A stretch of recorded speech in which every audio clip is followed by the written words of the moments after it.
Hai, kembali lagi bersama saya Yudiantara. Jadi dalam video kali ini saya akan membahas tentang bagaimana sih caranya untuk mengatasi yang namanya grogi. Nah, tentu setiap orang pernah mengalami yang namanya grogi, dan grogi ini kadang muncul di berbagai situasi, entah mungkin ketika teman-teman interview, atau mungkin ketika teman-teman hendak manggung, atau mungkin ketika ingin mengisi suatu acara dan lain sebagainya. Maka demam panggung ini adalah hal yang biasa dan hal yang wajar. Namun tentunya teman-teman mungkin ada yang berpikir bagaimana sih caranya untuk bisa mengatasi yang namanya grogi. Oke, jadi yang perlu teman-teman ketahui adalah bahwa sebenarnya grogi itu adalah hal yang wajar dan hal yang dialami oleh setiap orang. Bahkan saya sendiri pun juga sering mengalami yang namanya grogi.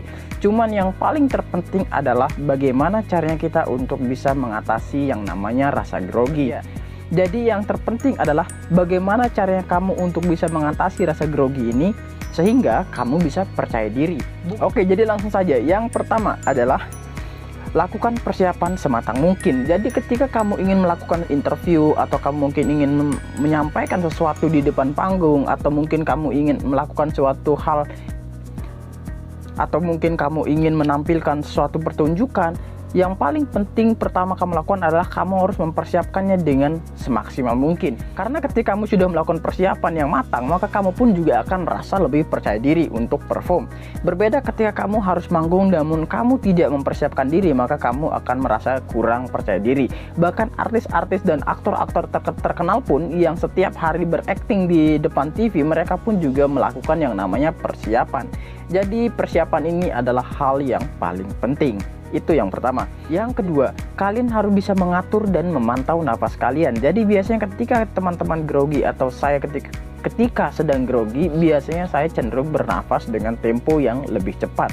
Jadi kalian harus bisa mengenali ketika kalian sudah merasa nafas kalian agak ngos-ngosan atau agak cepat, maka kalian harus segera menyadarinya dan segeralah untuk mengatur nafas kalian selambat mungkin yang kalian bisa untuk menurunkan yang namanya detak jantung kalian agar tidak terlalu cepat memompa darah. Karena jika tidak, maka itu akan membuat kalian menjadi semakin demam panggung. Itu yang kedua. Yang ketiga adalah berdoa. Jadi silahkan kalian bisa sesuaikan dengan agama ataupun kepercayaan kalian sendiri. Mungkin kalian punya doa-doa tertentu yang biasanya kalian gunakan ketika hendak manggung dan lain sebagainya. Atau kalian juga bisa menggunakan afirmasi positif jika tidak bisa berdoa. Jadi kalian cukup berikan dukungan kepada diri kalian. Entah misalnya kalian mengatakan kamu pasti bisa, kamu pasti hebat, kamu pasti bisa melewati ini, kamu adalah orang yang hebat, kamu sudah belajar dengan keras, pasti kamu bisa. Kalau orang lain bisa, kenapa kamu tidak? Dan hal-hal positif lainnya yang akan membangun diri kamu menjadi lebih positif dan bersemangat.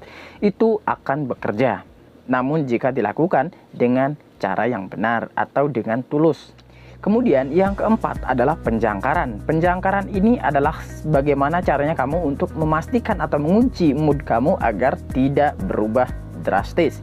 Caranya dengan kamu memberikan tubuh kamu isyarat ataupun sebuah kode bahwa kamu dalam mode confident atau mode percaya diri.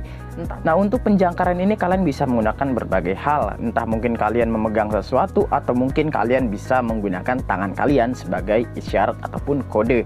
Kalau saya sendiri biasanya ketika hendak manggung atau hendak berbicara di depan umum, ketika saya merasa situasinya tidak membuat saya tenang, saya biasanya akan melakukan penjangkaran dengan cara seperti ini. Setiap orang akan berbeda-beda. Ini adalah kode yang saya buat untuk diri saya sendiri. Jadi ketika saya berbicara dengan posisi tangan seperti ini, artinya saya sedang berusaha untuk menjaga mood saya agar tetap dalam kondisi yang stabil. Sebenarnya kalian juga tidak harus menggunakan isyarat itu. Bisa saja kalian menggunakan isyarat yang berbeda, atau tanpa isyarat juga dipersilahkan. Cuman dengan kalian menggunakan isyarat seperti ini misalnya, maka otomatis kalian tidak perlu memfokuskan diri kalian tenang. Jadi dengan begini, itu otak kalian sudah menangkap, oh saya harus tenang. Dan itu semua bisa disesuaikan dengan selera kalian. Kalian mau seperti apa atau mau menggunakan isyarat apa, itu dipersilahkan saja. Yang berikutnya, yang kelima adalah praise atau kritik diri kamu sendiri. Jadi ketika kamu sudah selesai melakukan kegiatan, silahkan kamu koreksi diri kamu sendiri. Ketika kamu merasa diri kamu sudah melakukan hal yang benar, maka silakan berikan pujian kepada diri kamu sendiri. Entah mungkin kamu berbicara dalam hati atau mungkin kamu berbicara di depan cermin, kamu seolah-olah memberikan dukungan kepada diri kamu sendiri, dan ini akan memberikan efek secara psikologis. Dan ketika misalnya kamu merasa bahwa terjadi kesalahan, maka silakan kamu berikan diri kamu koreksi apa yang salah, apa yang seharusnya kamu lakukan, seolah-olah kamu memperlakukan diri kamu sebagai orang lainnya. Dan saya biasanya ketika melakukan hal itu, saya cenderung merekam suara saya sendiri, kemudian saya mendengarkan dan saya menilai apa sih yang kurang, apa sih yang salah, sehingga saya bisa berbenah. Oke, dengan demikian kamu akan jauh lebih mudah untuk mengembangkan diri kamu, karena kamu yang bermain sebagai aktor dan kamu jugalah yang bermain sebagai jurinya. Sehingga dengan begitu, ketika terjadi hal-hal yang keliru, maka kamu sendiri yang akan mengkoreksi diri kamu sendiri. Oke, jadi itu saja, ada 5 tips untuk mengatasi rasa grogi atau nervous. Oke, jadi itu adalah 5 tips yang bisa kamu gunakan untuk mengatasi rasa grogi atau rasa nervous. Semoga tips itu bisa membantu, dan jika ada hal-hal yang perlu disampaikan, silahkan bisa baku hantam di kolom komentar. Saya Yudi Antara undur diri, sekian dan terima gaji.